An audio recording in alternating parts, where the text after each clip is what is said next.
They say cameras don't lie. They say a machine with no emotions should capture only the truth. But if that were real, then the last video of Elisa Lam should have made sense. It didn't. What she did inside that elevator shouldn't be possible. The way the doors stayed open, the way she moved, the way something seemed to respond to her from the hallway. None of it obeyed the rules of the real world. And that is why her final moments have become one of the most disturbing mysteries of our time.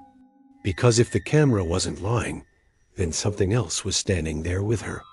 Something just outside the frame. Before the world saw that footage, Elisa was simply a 21-year-old student traveling alone through California. She had chosen a cheap room at the Cecil Hotel in downtown Los Angeles. The building was old, heavy with history, and the kind of silence that makes the air feel colder than it should. The hallway smelled faintly of dust and old carpet. The lights flickered in patterns no one bothered to fix. Guests said the walls seemed to breathe at night. The Cecil wasn't a place people slept. It was a place they tolerated until morning. Elisa had been calling home every day, sending messages and updates from her trip. Her posts were warm and thoughtful at first. Then something changed.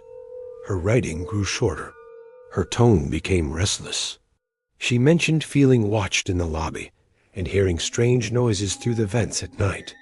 But she kept exploring the city, wandering through bookstores, taking pictures, moving through her days like someone trying to stay ahead of something she couldn't describe. Then she stopped calling. Days passed, and she didn't answer her parents. They contacted the hotel. Staff checked the hallways, the common rooms, the places she might have gone. Nothing. The police arrived and eventually released the security footage from the elevator. They asked the public for help. They didn't expect the reaction the video would create.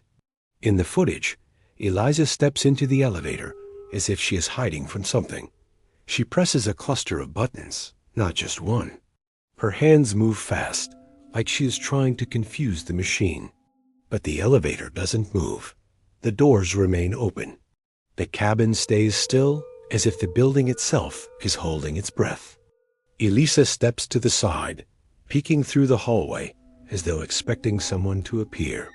Her posture is tense, her shoulders tight.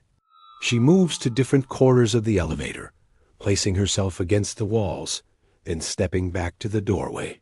Her arms lift and bend in ways that look almost like she is talking to someone you cannot see. Her fingers flex and drift through the air with the same rhythm someone uses when explaining something quietly to a friend. But the hallway behind her is empty. No one enters. No one walks past.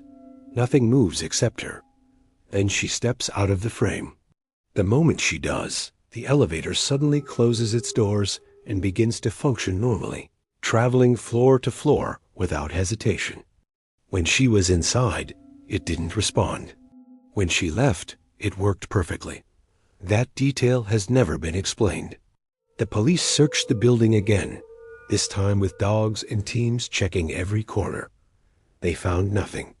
Days passed. The guests began complaining about the hotel's water. They said it tasted strange and came out dark, like the pipes were bleeding rust. The pressure was weak. The showers sputtered. The water carried a smell no one could identify. Maintenance staff climbed to the roof to investigate the tanks that supplied the building. Inside one of the tanks, floating in the cold darkness beneath the metal lid, they found Elisa. Her clothes were no longer on her body. Her phone was nowhere nearby. The access to the roof was locked. The alarm door hadn't been triggered. The ladder to the tank was steep and difficult to climb. The lid was heavy, and there were no footprints, no signs that anyone else had been up there. Her autopsy raised more questions. There were no signs of violence, no broken bones, no bruises consistent with an attack. The toxicology report didn't fit any overdose patterns. And yet the official explanation listed her death as accidental, a conclusion no one believes. People began to study the elevator footage more carefully. They found frame skips that shouldn't exist, The timestamp didn't match the motion in the door. The video appeared to be edited, as if someone removed several seconds of the recording. Moments where something might have happened just out of view. Moments that could have revealed who or what she was looking at. Experts analyzed the reflections in the elevator door. They noticed shapes that didn't correspond to Elisa's movements. A figure that seemed to stand beside her for 1 or 2 frames. A shape that vanished too fast to be human. And yet, something about the video felt human in the worst way. Like a conversation happening between her and someone who didn't want to be seen. The Cecil Hotel had a history of tragedy long before Elisa arrived. Serial killers stayed there. Guests disappeared. People claimed to see figures standing at the end of hallways at night.